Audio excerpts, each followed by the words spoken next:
I scrolled through the casualty reports on my screen, the scanner confirming what I already knew. Only a few million humans were left alive. Scattered pockets of survivors clung to life on a single continent. The rest of the planet had been cleansed, either burned to glass during the opening strikes or vaporized by the fleet. It had been simple, really.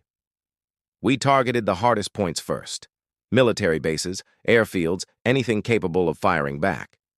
They tried launching nuclear weapons against us, but our shields rendered their efforts meaningless. After one cycle, the fighting ceased. What remained was little more than cleanup, finishing the job and collecting a few slaves. "My lord!" came a frail, trembling voice behind me. I sighed, spinning my chair to face the speaker, a timid subordinate who could barely look at me. "What is it? Can't you see I'm busy?" My Lord Radiance, the Castilia has a report for you," he stammered, offering a datapad with shaking hands. I snatched it from him and scanned the contents. My brow furrowed. "This makes no sense," I murmured, pressing a hand to my forehead, a small chuckle escaping my lips. "So the locals still have some fight left in them?" I turned sharply. "Deploy Deus Legion, all of it." Before the order was fully transmitted, my communications array chimed. "Captain Varus of the Castilia, how charming," I said, amusement slipping into my tone. "My Lord Radiance," he began, his voice tight. "One of my cruisers isn't responding. Shields and engines are offline. I need authorization to send a repair crew. Flame me later if you must, but I require immediate approval." I smiled. "Why, Varus, is that fear I detect?" His silence told me enough.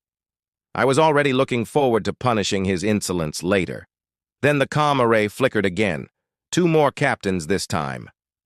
"My Lord Radiance, my entire engineering crew has vanished. My Lord Radiance, my ship's shields are collapsing. My Lord Radiance, one of my enslavement teams has gone dark. No response to hails." "Silence!" I barked, the command echoing through the bridge. The line went quiet instantly. "It would appear the locals are putting up some resistance," I muttered. "Captain Rari, deploy Deus Legion in full. Forget the slaves. Exterminate them all." I turned back to my readouts. Time passed, perhaps an hour, before something unusual caught my eye. One of our frigates broke formation, accelerating toward the planet below. "What is that? Why did that ship break formation?" I demanded. "We do not know, my Lord Radiance. The ship cut communications and is descending rapidly. At that velocity, it will disintegrate on impact," an underling replied. "I don't care. I want to know what's happening. Has Deus Legion been deployed yet?" As I spun my chair, something flickered in the corner of my vision. I stood, scanning the shadows along the bulkhead. "My Lord Radiance, is something wrong?" I hesitated. "No, just shadows. Now, report on Deus Legion. They landed approximately 10 minutes ago. I'll contact them immediate—" The lights flickered again. There it was, movement, just at the edge of sight. "Oh my! I'll contact engineering immediately, my Lord Radiance," the subordinate squeaked and hurried out of the room. Alone, I sat back down, retrieving my cup of omig. As I read the next report, I nearly choked on the drink. 6 ships gone dark, 2 cruisers, 3 frigates, 1 corvette. Engines dead. Shields offline. Silent. I quickly keyed in commands to dispatch nearby vessels to investigate. Through the viewport, I watched the responding ships move into position, until one of them, too, lost power. Lights flickered out. Engines died. I recognized that vessel. I even laughed quietly at my own thought as I opened its comm channel, only to realize mid-command that it was pointless. With no power, they couldn't even receive my transmission. A few men not even paw prints. The entire crew had vanished the moment they shut their ship down. No escape pods, no cowardly suicides. Nothing. As I read the reports, that odd prickle kept returning at the edge of my vision, something there, then gone the instant I focused on it. A new dispatch arrived. Deus Legion, found dead, 6,000 men. I opened the image files and nearly vomited. Heads missing, limbs torn clean from torsos, hearts ripped out and discarded. Some were blackened, their flesh seared to nothing. Others were reduced to neat piles of bones or hollowed armor, as if something had peeled them out and walked away. Faces frozen in permanent terror. Skin drained to a ghostly white, mouths agape in last, silent screams. Then the cascade began. Scout teams disappeared mid-sweep. Slaver units found locals to chain, then vanished before the restraints could bite. Pursuit parties chasing fleeing sapients lost arms and legs as if torn off by invisible maws. Some were simply mauled, shredded into ragged bits. Armored columns failed mechanically, collapsing as if their bolts and welds had been eaten away while moving. Panic threaded through the bridge as more reactors flamed out and comms channels winked off the network one by one. Lights stuttered. In the corridor behind me, a streak of, purple blood led toward a shifting shadow. I pulled my sword from its rack, the metal cold and familiar in my grip, and moved forward on silent feet. The thing watching me was close. I could feel its attention like a pressure on my skin. At the far light fixture, I stopped. The metallic stench of blood filled the air, every color of it. My warrior's eye locked on. I snapped the light on and off, and the corridor answered with a brief, accusing glow. Bodies. Mauled, half-eaten, impaled. Asani with his face gone. Only bone where features should be. A Duranus, stripped of 6 arms, what remained of his body pinned grotesquely to the bulkhead by a foreign spine. Insectoid servants lay slit open, their bellies carved into a grisly mosaic. Blood pooled and ran in colors that made no earthly sense. Red, blue, gold, violet, an obscene tapestry painted with the Emperor's own kin. Something moved in the shadow. I swung my blade reflexively. It met nothing but the air, nicked the blood-smeared panel behind me, and stuck fast. The hilt jammed so deep I couldn't wrench it free. I grabbed a fallen crewman's rifle and kept moving. Lights went out altogether. I thumbed the rifle's flashlight and crept back to my console, the soft blue readouts a small island of calm. Every comms channel was dead. The fleet, our fleet, had gone silent. They must have realized the scale of the threat. I prepared an escape pod and set a plan. Wipe the ship's data core on my way out. Let the locals never piece together who we were. I retraced my steps. The corpses that had greeted me a minute before were gone. The blood and gore had vanished. The corridor gleamed as if it had never known death. How could something disappear so fast? I tightened my grip on the rifle and lowered my stance, ears straining for any sound. Silence settled like a weight. The reactor coughed and died. Hallways that had thrummed with machinery were suddenly empty and dead. Then I saw it, a silhouette, the slope of shoulders at the edge of my light. "Who's there?" I shouted, raising the rifle. The flashlight scanned and fell upon a face that made my stomach drop. A crewman, or what used to be one, grinned at me. 2 of his 4 arms were missing. One leg was a ragged stump. His chest was torn open, the heart visible and still, swollen and black. His face stretched into a grotesque smile. For a breath, his eyes met mine, and something that was not human looked back. I screamed, stumbled, and then he was gone. I checked every angle, searched the window, the shadows, the vents. Nothing. No footprints, no blood. Nothing.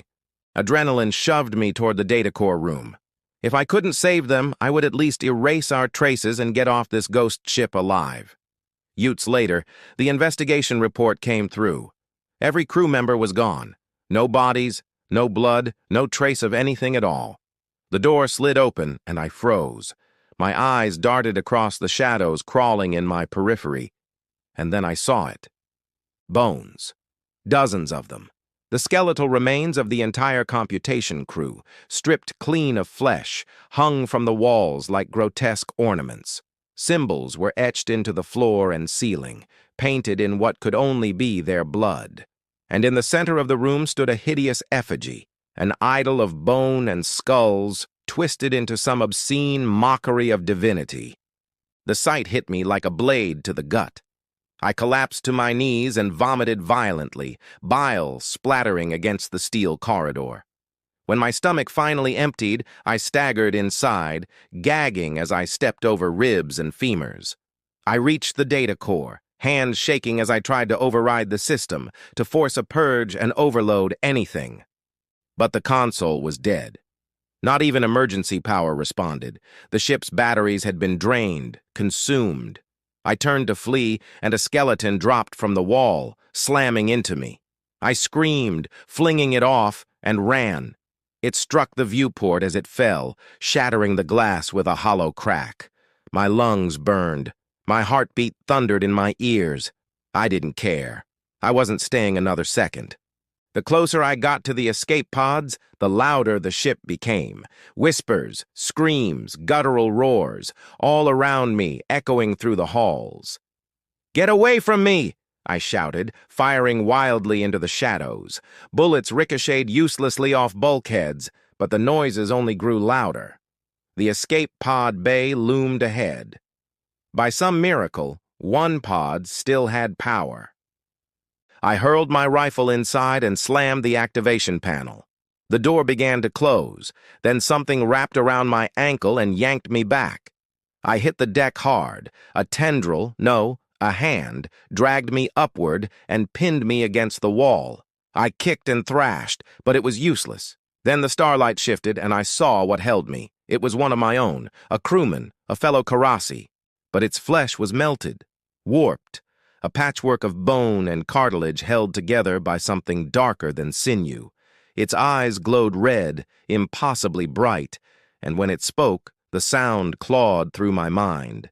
Hubris, arrogance, greed, hatred. Oh yes, you reek of it. I gagged as the thing's face moved, the bones shifting like wet clay. "Why?" I stammered. It tightened its grip on my throat. "Once we hunted them. Humanity. Their souls were rich, their fear intoxicating. Barely a few hundred could sustain us for a century. But now—" The creature's voice grew lower, angrier. "Now they are few, nearly gone. And because of you, we starve." My chest heaved. "What? What are you?" Its grin widened. "We are shadows, ghosts in the machine. We are their nightmares given form. We are what your kind thought extinct." It hurled me across the corridor. I slammed against the opposite wall, ribs cracking. "Why do this?" I gasped. "We have a common enemy. You hunt humanity. Why turn on us?" The roar that followed wasn't human. It wasn't anything. It vibrated through the ship's metal, made my vision blur. "You slaughtered too many.